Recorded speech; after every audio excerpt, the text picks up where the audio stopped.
Alderman Van Dyne. Here. Alderman Kerwin. Here. Alderman Kirby Hall. Here. Alderman Person. Here. Alderman Studer, I'm sorry, Tudor. Here. We have Mr. Marion Quorum.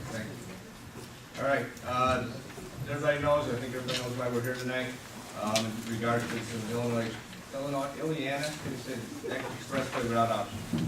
Before we turn it over to public and stuff, what I'm gonna do is I'm gonna turn it over to our city administrator, Tony Graff, to kind of let him put everything together, and go through the whole details and why we're here tonight, okay? I'll stand for you guys. Yeah, this is about the, IDOT has asked the city to take one more look in regards to the preferred route, which the preferred route is the 3F, which what you saw in the paper and what you see tonight is there's a conceptual drawing of what Route 3F is, which is going north of Deer Creek and north of the Stella Commons and across the river, and then it cuts off 2 homes on Widows Road and goes through Bobcat Field and heads straight west. And ultimately, there'll be 11 homes on that route, 3F, that's their preferred route. The alternate route was the 3B.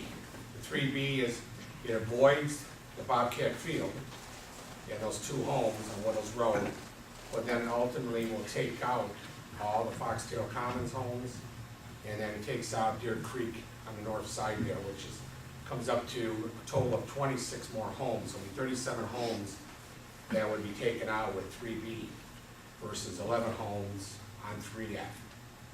So they're getting ready to finish up their final environmentals. And the only concern that we expressed to them from a lot of comments that came in to the comment period for the last 60 days, there's been sort of mixed comments that have come in that if it's going to come through those subdivisions, you might as well just take our homes, with some of the comments that they got. We've had a couple of meetings. There's been one out in the Ms. Thompson's garage. I was out in the summer, fall time I think it was, when we were at IDOT out there talking about those preferred routes. They had 2 or 3 of them at that point.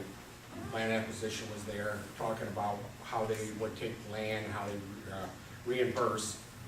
But at this point, with that preferred route being 3F, they wanted one more comment back from the city council. The city council really felt strongly that they needed to do another public meeting to get input for the final time in regards to that's the last 2 routes for the Illiana. Once they get to the preferred route, they will submit their final document then, and it'll be in final review. Final review then will be the 2 states and the federal government, what they call the record of decision. So, for the Bobcat Field to be taken, we will relocate it. We even have a lease agreement signed with the Bobcat Association right now that if that field was ever taken for certain purposes for public safety or public need, the city would relocate, find a location for their football field. So we met with Bobcat. We have a couple of spots we haven't locked in yet where we could relocate them, but there isn't, as we all know, there's enough land in the area that we can't relocate the field. And actually, we're looking to relocate it and actually expand it a little bit so that we can, for more fields and possibly even some more of the recreational activity for our community that we would ask IDOT to pay for the community impact of Bobcat Field. So I know we have a lot of people from Deer Creek and Foxtail Commons. Council is just really wanted to see if there's any consensus, which is kind of hard to get a consensus probably, but that's what's on the table.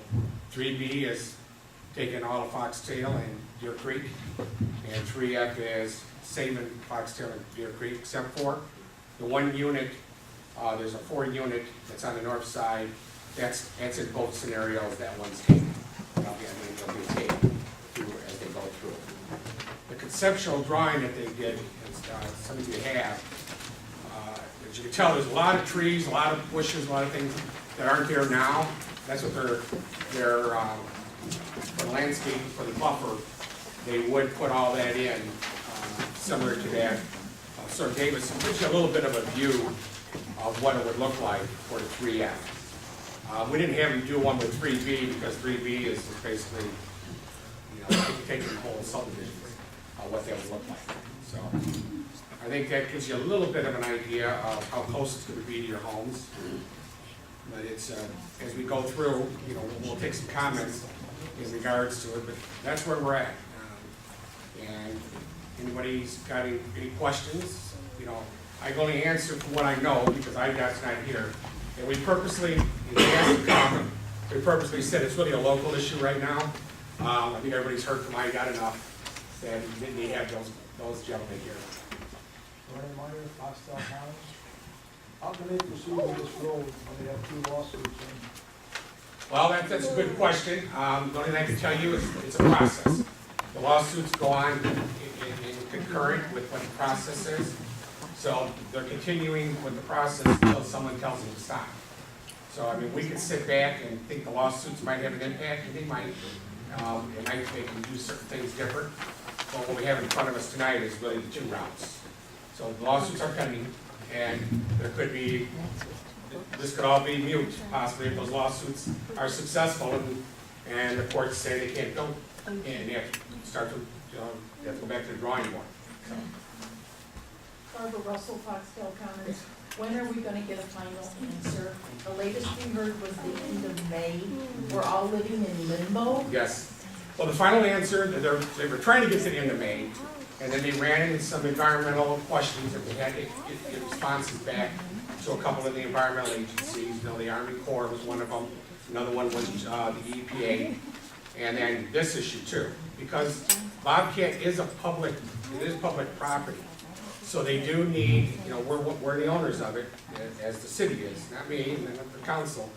The people are the owners of Bobcat Field, so they need to get some feedback. Well, they got feedback a lot about Foxtail Commons and Deer Creek. They got very few comments on Bobcat Field, in their written comments. They got some verbal comments. So at this point, May 22nd, if we have our city council meeting, we'll be able to give them some direction. And there's three things the council's gonna act on, take a vote on. One will be, there is no opinion, it's neutral. You know, we'll let the process determine the route, let the engineers figure that out. Or the city council will give a recommendation that 3F is okay, or 3B is okay. And then that'll get forward to IDOT the next day after they make their action, next Tuesday. So, they're saying it's about 6 weeks behind now, so if they're at the end of May, it'll probably be July. Yes? Ron Tenzak, Water State. Has the city done any impact studies as far as the difference between the two, how much tax dollars are gonna be lost if you put one or the other? What's gonna impact taxes? Well, Make up that difference. the only thing we can do, a quick back of the envelope type calculation with 26 homes, and the average taxes on those 26 homes for the city's portion is probably in the range of, I put about $10,000 a year in property taxes that we would receive. Now, school district's different, you know, I mean, and you add up all the other taxes. Yeah. But that's a point, you know, if those homes are taken, it does become public land, so it's not taxable. Now, what the council has asked, the Illiana, is what they call a fee in lieu of losing all the tax dollars for all the property they're taking. The council's resolution has asked for a fee to get put onto the toll to replace that lost taxes. They haven't responded to that, but the council did recognize that we would lose some property taxes. So we did ask if we could have a small fee as part of the tollway fee. We'll see what happens. We'll continue that fight. Pat Hurley, I live there previous states. Yes, Pat. So this is basically what we're there for today, is to decide, not to decide, us to decide, but just to tell you what we think. If we want to keep the houses there or get rid of the houses there, you know. Yes. I think the council's. That's pretty much what we're here for, correct? Yes. I mean, I don't know whether it's gonna happen or not. If it doesn't happen, it's a moot point anyway, but we're just here today to decide which one we want, B or F, correct?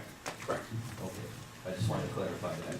And I'd say, we can do a raise of hands if you wanted to, or you know your councilman, you can talk to him privately. You know, from now to Tuesday, they'll take a vote. But yeah, the city council really wanted to get some input from the constituents. Yes, sir. Hi, Sharon Pavis at Deer Creek. If they don't take our house and we have the highway going through there, are we able to get a lawyer and sue for quality of life? I mean, has anybody ever done Well, that? Does anybody know anything about I that? can tell you from my experience, and I've been involved in a couple of other expressway projects. Quality of life is very vague. Normally, what the courts will look for is, you need to get some documentation. Yes, you can sue for the impact of the expressway in regards to your property values. If you've got documentation, you know, it impacted your property values, or it impacted any type of your own environment, which environment could be anywhere from health to, you know, your trees, your bushes, things like that. I mean, we've just been there, you know, a few years now, and the reason we moved there from Schaumburg was to get away from everything. And now I'm gonna have a highway going through, you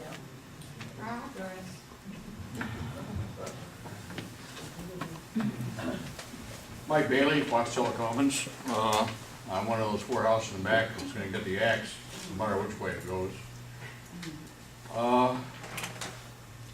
I'm not sure you're putting out the right information. I'm probably one of the few that received a letter so far that said probability of my house going is good. The last time I saw a chart, they showed houses on Jennifer Lane there. One side would be fine and the other one probability. So don't be putting out information if you don't know it's correct or not. Well, the information I'm giving tonight is correct. It's from IDOT. I didn't make this information. I got it from IDOT too, okay? That's where mine came from. There's 4 units in Foxtail that they're taking, yes. That's mine, right. Yes. The Now- rest is up for discussion. Pardon?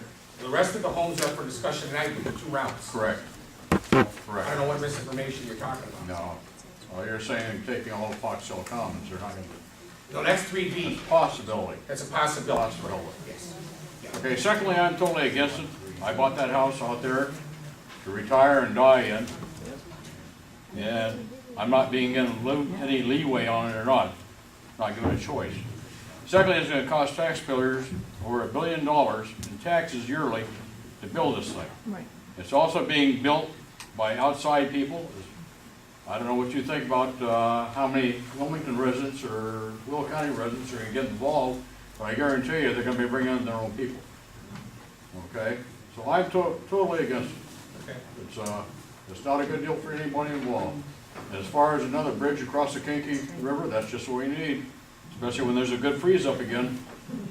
What are you gonna do? Bring a hovercraft out, put it in between the bridges and work on it? I don't think so. Thank you. Thank you, Dan Levitt, Foxtel Commons. I'm interested in your count, because with his unit of 4 gone, that leaves 30 units in Foxtel. So I'm worried from the 30 to 26, including between Deer Creek and Foxtel, 26. That's what IDOT told us. Between 11, the 11 counts as 4 already, so that's your 30, I think, but, yeah, that's the numbers they gave us, was 37 in the B, 3B, so, His total in Foxtel is 34. okay. And if you're already, if they're taking 4, that leaves 30.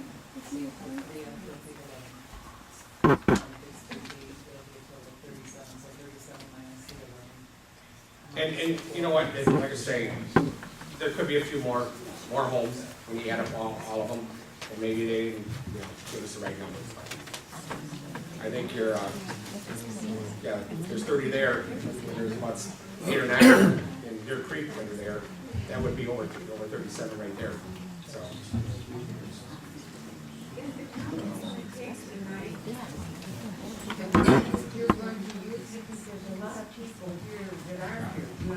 But aren't really, the council's not here for a count, they're here to just get input and feedback.